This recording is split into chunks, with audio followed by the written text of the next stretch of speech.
If it's been a while since you did any real work on your dissertation, or if you're struggling to get round to it, if your motivation is kind of in the toilet, we probably need to talk about boundaries, how to set them and how to police them. And that's what I'm going to be covering in this video. I'm Dr. Elizabeth Yardley, and I've spent 20 years supporting PhD students in social sciences. And I've found that my most consistently successful students, the ones who have the best time of it during their PhD, who cope better with the obstacles that get in their way, are the students who have very clear boundaries. Every time, it's the ones with the boundaries who are able to do the consistent, meaningful work, and the ones who get derailed less often. So, I think one thing that I just want to say before we get started is that there is a lot of content out there about habits. There are so many videos on YouTube about habits and about good habits to have as a PhD student, as a graduate student, And I am going to do a video on that next. But I think that it is super important that before we even start trying to establish habits, we have a chat about boundaries, because if you haven't got boundaries in place, if you don't know how to set boundaries, how to maintain boundaries, how to communicate your boundaries to other people, then all of those lovely little habits are just going to go to shit after a week or so. So you need the boundaries first, and then we can establish the habits. So let's take a look at boundaries now. So firstly, what they are and why they matter. Secondly, how to set them. And thirdly, how to police them and how to maintain them. So what are boundaries and why do they matter? Well, boundaries are essentially limits that we set for ourselves, and they enable us to prioritise the things that matter to us, the things that are important to us. As a postgraduate student, your studies are important to you, so you need to prioritise them because they take energy and they take effort. So you've got to create the time and the space to actually see to that stuff. To do the work that you need to do, you've got to have some boundaries. We all have a finite amount of time and attention. So as a graduate student, you need to create some boundaries about what it is that you give your time to and about what it is that you give your attention to. If you don't do that, if you're not setting boundaries, then the work around your graduate, your postgraduate studies, that stuff is just going to have to fit into the gaps that emerge around the other things in your life, the other things that you are actually prioritising. And that is not going to pan out very well for you, because this level of study, it requires consistency to generate momentum, to actually make progress. So you can't have your postgrad studies just not having any boundaries around them and just having to be fitted in around everything else that's going on. So they are a really important thing, a really important focus of boundary setting. Now, if you've been following me for a while, you will know that I love an example. So let's take a look at some examples of boundaries that graduate students might set for themselves. I enjoy watching Netflix with my partner during the evenings, but I need to go to bed at a reasonable time so I'm fresh and awake to work on my thesis in the morning. The next one, and here we are on campus, so I like chatting with other PhD students in our shared office whilst I'm on campus. But I'm in the middle of my analysis right now, so for the next few days I'm going to work in the library rather than in our shared office space. Another one, and this is relevant if you ever find yourself being asked to, quote, help out with faculty stuff. I am happy to mentor others, but I expect to be paid for this. I am happy to assist my supervisor with teaching, but I need at least 1 week's notice to prepare for a class. And the last one here is a very, very common one that often comes up and actually came up during my graduate studies, and I'll talk to you a little bit about that later, but I am happy for you to use my desk when I'm not here, but I need you to leave things as you found them. Notice that all of these examples have two elements to them. There are two things going on. Firstly, somebody is identifying something they are happy or willing to do or they enjoy doing. And secondly, they are setting a very clear boundary around it. They are drawing a line somewhere. But how do we get to examples like this? How do we actually set boundaries? Let's take a look at that now. Essentially, you've got to identify what you are going to prioritise right now and what you need from yourself and from others to enable you to do this. And I just want to emphasize that again. It's what you need from you and what you need from other people that really matters when it comes to setting boundaries. So you've got something that you want to achieve, that you want to do, that you want to prioritize.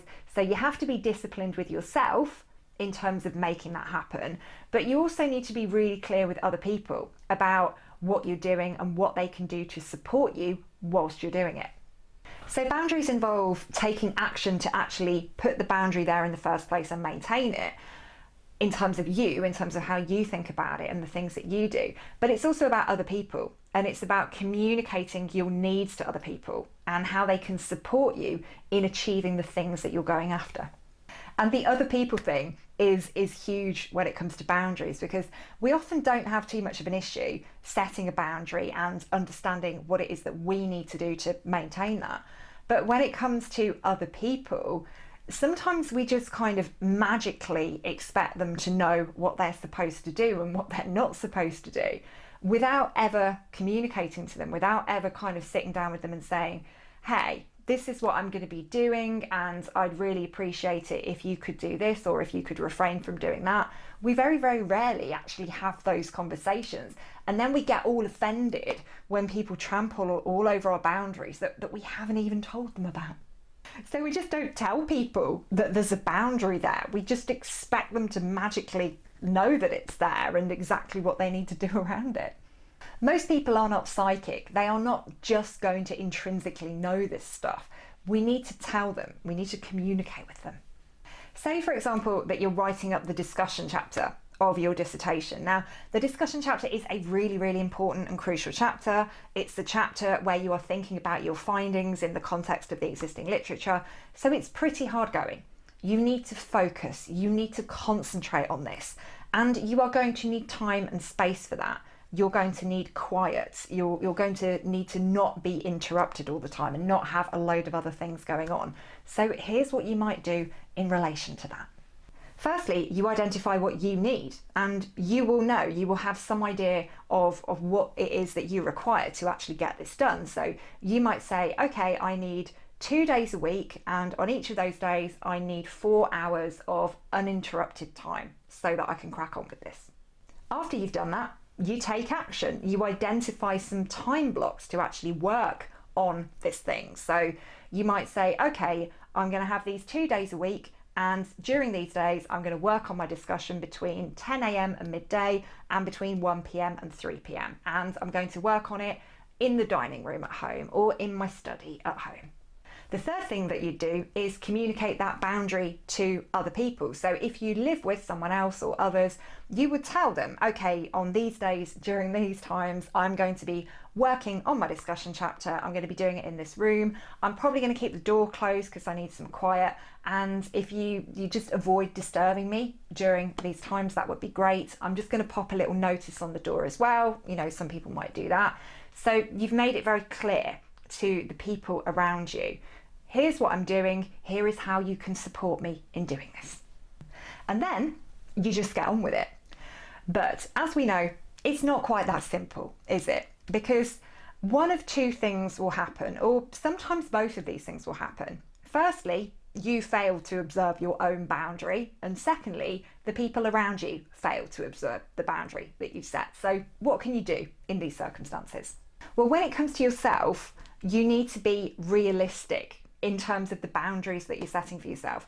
Very often we are overly ambitious. We try to do too much, and sometimes we're just downright harsh on ourselves in terms of what it is that we expect that we can actually accomplish in any given time period. So when you find that you have overstepped your own boundary, you failed to observe your own boundary, you need to go back and have a look at the plan that you made in the first place and think, well, maybe it wasn't realistic to expect that I could do this, that I could commit this amount of time this often to doing this thing.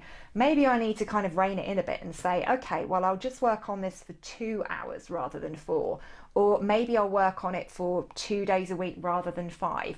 Just make those adjustments and don't feel bad about doing so, because this is the whole thing, especially if you're a bit new to setting boundaries for yourself. You've got to kind of experiment with things and figure out what works for you, and just don't beat yourself up about it. It's fine. You can change your plan. But what do you do if it's other people who are kind of trampling all over your boundaries? Well, I say the first thing that you need to do is to just be patient with other people, because if you are just starting to do this, if you are just starting to kind of draw these lines in the sand and say, here's what I'm doing and here's how you can support me, if people aren't used to you being that way, they probably need a bit of time to adjust to it. So the first time somebody, bursts in, without knocking on the door, or the first time somebody's loud when you've asked for a bit of quiet at home, just remind them.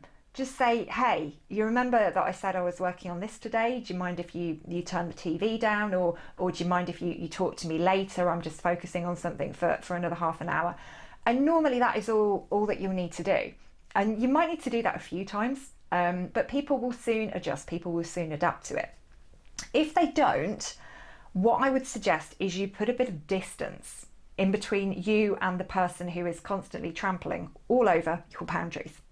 If you have made it incredibly clear to somebody what the boundary is, if you've reminded them of it, if you've been, nice and polite in doing so, and they continue to trample all over it and just be a pain in the arse, I think the thing that you need to do next, in the scenario that we have, when you are working on a chapter that you need to focus on and you need quiet and you need space to do it, I would just remove myself from that particular environment. I would go and work somewhere else on that discussion chapter during the day.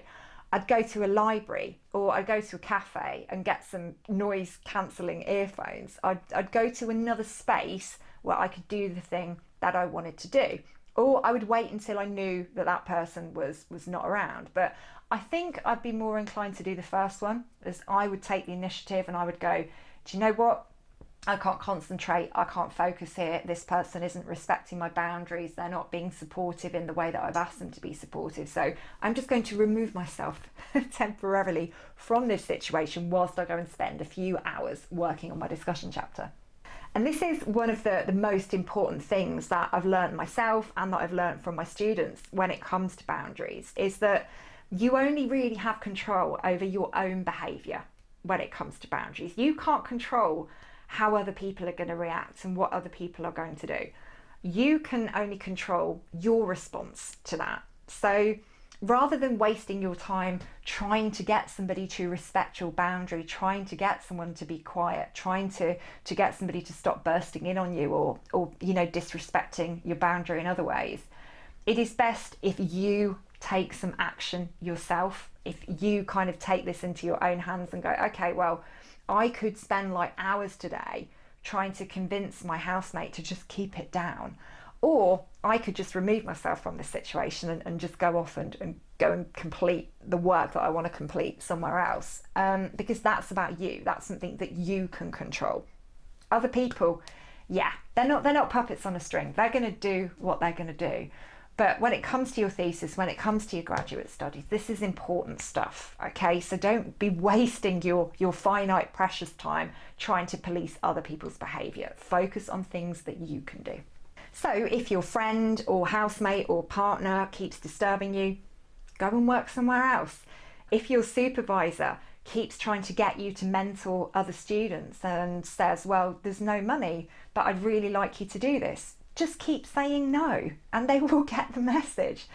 And if somebody is using your desk and leaving it in a mess, this is my example, there's something that you can do about that too. So what I did when I was a graduate student, I was in a shared office with other students and we would kind of take it in turns to use the desks. I would come in the morning and somebody else would use that desk in the afternoon, and without fail they would leave it in a state and they'd leave all of their books over it. There'd be like a coffee mug on it, there'd be crisp packets on it, it'd just be a state, and it just used to really wind me up. So I set the boundary. I said to the person who would come in the afternoon, look, when I come in the morning, I do need the desk to be tidy and clear because, I'm spending all of this time cleaning up after you and frankly, it's not on.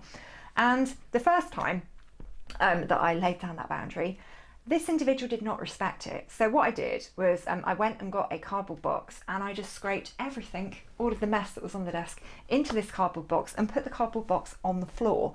And when the person came in the afternoon, they were like, shit, yeah, she was serious. I probably don't want to mess with her. And that person kept the desk tidy from that point forward. So I think I perhaps could have done that slightly differently. I could have actually said to that person, if you continue to make a mess of the desk, here's what I'm going to do. I could have given them a little bit of a warning there, couldn't I, before I went and just scraped it all into this box. But I just scraped it all into the box and hey, that worked, so whatever. When it comes to other people and your boundaries, too often we are frightened to even set the boundary in the first place because we're worried that we're going to upset people, we're worried that we're going to offend people. And actually, do you know what? That very, very rarely happens. I think other people appreciate you being direct with them. They like to know where they stand. They like to know what's going on. I think more issues come when you are trying to kind of enforce a boundary that you've not even told them about. That's when you're going to get more conflict. So please don't worry about upsetting people, about offending people by being clear about where your boundaries are. If anything, people are going to respect you a lot more for it. And that's it. That's everything that I wanted to tell you about boundaries. So now we know all about boundaries, how to set them, how to police them. We are well set up to start establishing some fantastic habits. So that's what my next video is all about, the 3 habits of highly successful PhD students. So if you're interested in getting into some of those habits, finding out what they are, tune in for that next video. I will see you there.